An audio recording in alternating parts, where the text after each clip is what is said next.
기본 정보는 투자 권유가 아니며 투자 판단의 최종 책임은 투자자 본인에게 있습니다. 사면은 반대로 가는 남자 구한옥 변호사입니다. 제가 유튜브에 영상을 이렇게 주제 넘게 돈 얘기했다가 국장하지 말고 코인 해라 이런 얘기를 떠들었거든요. 그 결과 참혹한 결과가 발생했습니다. 삼성전자가 14만 원을 넘어가고 SK하이닉스는 75만 원 넘어가고 비트코인은 달러 기준으로 10만 불 위에서 놀다가 9만 8만 대까지 떨어지고 참혹한 결과를 온몸으로 맞고 있어요. 그래서 세상이 나를 억까하는 것 같다. 아무튼 올해 투자 전략 아무도 귀담아 듣지 않겠지만 서초동에 서식하는 구한옥 변호사는 어떤 투자 전략 갖고 있는지 한번 들어보시는 것도 재밌을 것 같아서 제가 올해 투자 포트폴리오 한번 얘기해 보려고 그래요. 일단 첫 번째로 국장 투자를 할 것이냐. 저는 국장 투자를 사실 약간은 하고 있어요. 제가 국장 투자하지 말라고 하지만 하긴 합니다. 사람이 맨날 고기만 먹고 살 수는 없거든요. 밥도 있어야 돼요. 약간 국장은 밥 같은 느낌이야. 벌면은 든든해요. 왜냐면 세금을 안 내거든. 해외 주식은 양도세가 있잖아요. 물론 이런 얘기가 있어.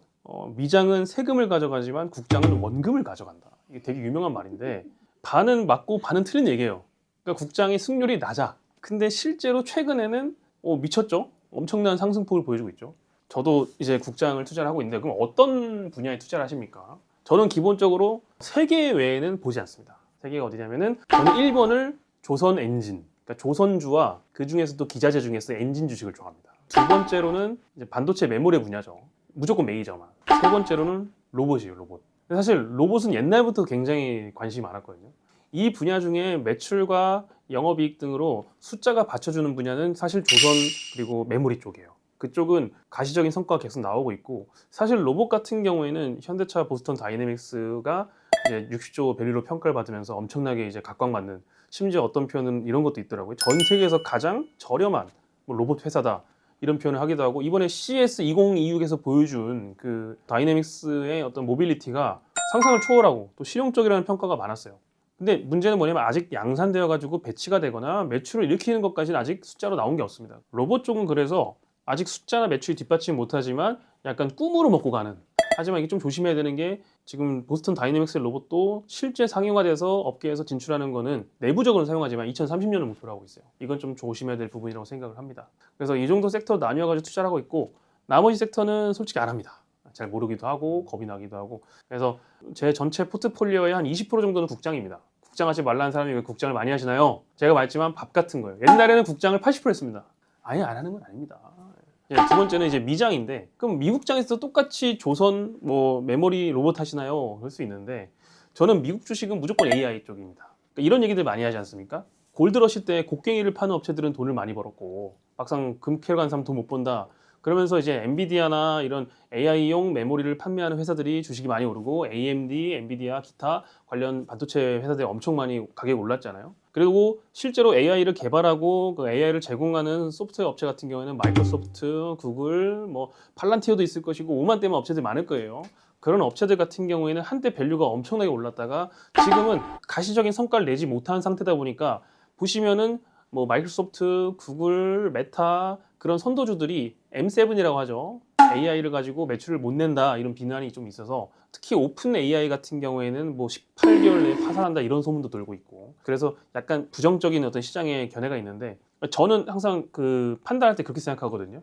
어떤 기술이 받아들여지고 사용법을 찾는 데까지도 상당한 시간이 소요된다. 그러니까 지금 저는 AI가 아직은 국가 단계 기술이라고 생각해요. 그게 무슨 얘기냐면은 제가 팔란티어라는 종목을 잠깐 예를 들었었는데 이번에 그 베네수엘라에서 마두로 대통령이 그 미국에 의해서 이제 체포가 되는 아주 엄청난 사건이 발생했는데 이 사건을 잘 보시면요. 그 체포 과정에서 사실상 미국의 AI 기술력이 얼마나 발전했는지를 알 수가 있습니다. 마두로 정권이 마두로의 체포에 대해서 알지 못한 게 아니라는 거예요. 그러니까 언제 어떻게 쳐들어올 거 다 알고 있었는데 정밀한 분석, 실시간 분석, 그리고 예측을 통해 가지고 정확하게 마두로가 어디 있었는지를 미국이 AI 툴을 통해서 분석을 했고 그걸 팔란티어가 제공했다. 이런 얘기가 있어요.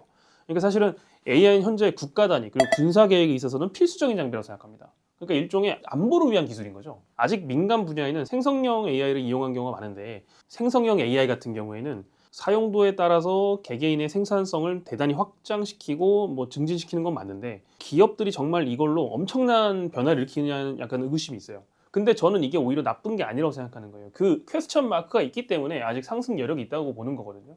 문제가 있어야지 업체가 해결하면서 성장할 수 있습니다. 그러니까 지금으로서는 정말 여러 모델들을 가지고 정말 많은 서비스가 범람하고 있는데 어느 순간에는 옥석가리가 될 것 같다. 그래서 저는 마이크로소프트 비중은 줄이고 구글 비중 좀 많이 늘려놨어요. 그 데이터가 학습할 수 있어야 되는데 학습할 수 있는 데이터를 계속 공급할 수 있는 기업이 과연 뭐가 있을까 했을 때 물론 지금도 다 고갈됐다고 하지만 그나마 구글이지 않을까라는 생각에 AI 모델을 개발하는 업체 중에서는 일단은 구글을 저는 1등으로 꼽고 있습니다. 그래서 한동안 구글은 매도를 안 할 것 같고요. 두 번째로 미국 주식에서는 에너지 관련, 그러니까 에너지 관련이 사실은 데이터 센터랑도 저는 되게 밀접한 관련이 있다고 생각하는데 기본적으로 AI가 필요한 게 데이터 센터고 데이터 센터를 돌리려면 메모리도 필요한데 에너지도 필요합니다. 그러니까 에너지가 되게 관건이 되다 보니까 저는 사실 그래서 아이렌이라는 종목을 되게 좋아하거든요. 아이렌 주식이 정말 수익률이 거의 10배 가까이 나왔는데도 제가 매도를 안 한 이유가 있었는데 아이렌이라는 종목 같은 경우에는 데이터 센터하고 전력이라는 그러니까 테마가 두 개 겹쳐요. 그러다 보니까 지금은 제가 알기로는 아이렌이 마이크로소프트랑 공급 계약을 체결했거든요. 데이터 센터에 대해서 어떤 계약과 메이저와 계약을 체결했다 이런 게 있다고 확인이 되면은 매출이 앞으로 상당할 거라고 예상을 하고 있고요. 또 이제 에너지가 점점 이제 단가가 비싸지고 미국 내 규제 때문에 데이터 센터들이 지금 현재 소비하고 있는 전력에 대해서 현재 트럼프 행정부에서 기업들에게 전가할 가능성이 높거든요. 그럴 경우엔 자체적인 에너지 솔루션을 갖고 있는 회사가 훨씬 더 가치가 높아질 것이다. 그리고 이제 미국 방산 분야를 논의를 안 할 수가 없는데 사실 저는 그 제일 기다리고 있는 종목이 안두릴이라고 지금 상장되지 않은 종목이 있습니다. 그 미국의 이제 AI 드론 업체인데 그 미국에서 운영하고 있는 AI 드론, 방산 드론의 핵심 이제 기업입니다. 근데 이 업체는 지금 상장이 돼 있지 않기 때문에 개인들은 매수할 수가 없어요. 그 대신에 저는 이제 크라토스라는 기업에 좀 투자를 하고 있는데 크라토스 같은 경우에는 마찬가지로 드론 그 디펜스 솔루션이 있습니다. 관련 그 정보가 좀 이제 군사 기밀이다 보니까 많이 공개되어 있지는 않은데 이제 최근에 미국에서 법령을 바꿔가지고요 드론에 대해서 이제 항공기랑 똑같은 규제를 적용하다가 이제는 항공기가 아닌 규정을 적용하게 됐습니다. 그래서 좀 더 드론이 미국에서 활용될 수 있는 범위가 좀 넓어졌다. 그래서 앞으로는 그 미국의 국방과 디펜스 분야에서 AI와 드론은 빼놓을 수가 없다. 그리고 한국인이 가장 좋아하는 미국 주식 중에 양자 컴퓨터를 빼놓을 수가 없죠. 저는 양자 컴퓨터를 왜 갖고 있냐면 비트코인의 해지 용도예요. 양자 컴퓨터가 개발되면 비트코인이 뭐 사라진다 이런 얘기가 있잖아요. 맨 처음엔 단순히 그런 거에 착안을 했었는데 저는 아이온큐도 평단 구글에서 지금까지 열심히 보유하고 있습니다. 기도를 올리면서 아이온큐를. 사실 기술력 이런 건 저는 잘 몰라요. 퀀텀 컴퓨팅 전혀 모르고 알 수가 없지만 어쨌든 이 분야 같은 경우에도 혁신적인 어떤 매출을 기대할 수 있는 성과가 나온다고 한다면 급진적으로 성장할 수 있는 분야이기 때문에 포트폴리오에서 굉장히 낮은 비중이지만은 계속해서 투자를 유지를 하고 있습니다. 코인은 알트코인이 오를까요? 라는 거에 대한 답변을 제가 드리자면 안 오릅니다. 알트코인은 오르지 않을 거라고 저는 생각하고 있어요.